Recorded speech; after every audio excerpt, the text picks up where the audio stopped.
উত্তর পূর্বের উন্নয়ন অভূতপূর্ব মোদি, খুলছে সম্ভাবনার নয়া দিগন্ত, দাবি প্রধানমন্ত্রীর। দেশের উত্তর পূর্বের রাজ্যগুলিতে অভূতপূর্ব উন্নতি হয়েছে।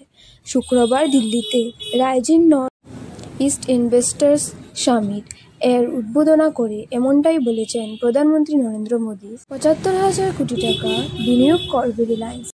রিলায়েন্স ইন্ডাস্ট্রিজের চেয়ারম্যান তথা এমডি মুকেশ আম্বানি ঘোষণা করেছেন যে আগামী ৫ বছরে উত্তর পূর্বে ৭৫,০০০ কোটি টাকা বিনিয়োগ করবে রিলায়েন্স ইন্ডাস্ট্রিজ। পাক ভূমে প্রকাশ্যে ঘুরে বেড়াচ্ছে জঙ্গিরা।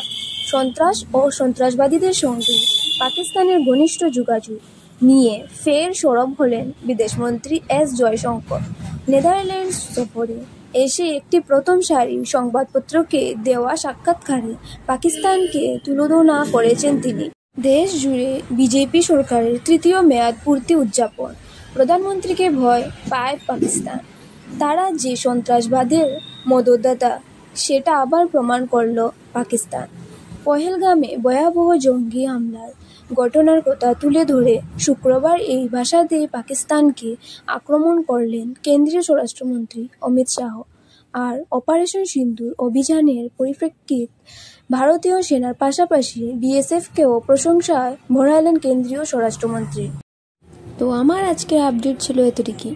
ভিডিওটি যদি ভালো লাগে ভিডিওটিতে একটু লাইক দিয়ে চ্যানেলটিকে সাবস্ক্রাইব করে পাশে দেওয়া বেল নোটিফিকেশন অন করে রাখবেন, যাতে আমার দেওয়া প্রতিদিনের আপডেট আপনারা পেতে পারেন। অবশ্যই ভিডিওটি শেয়ার করবেন। ভিডিওটি সম্পূর্ণ দেখার জন্য ধন্যবাদ।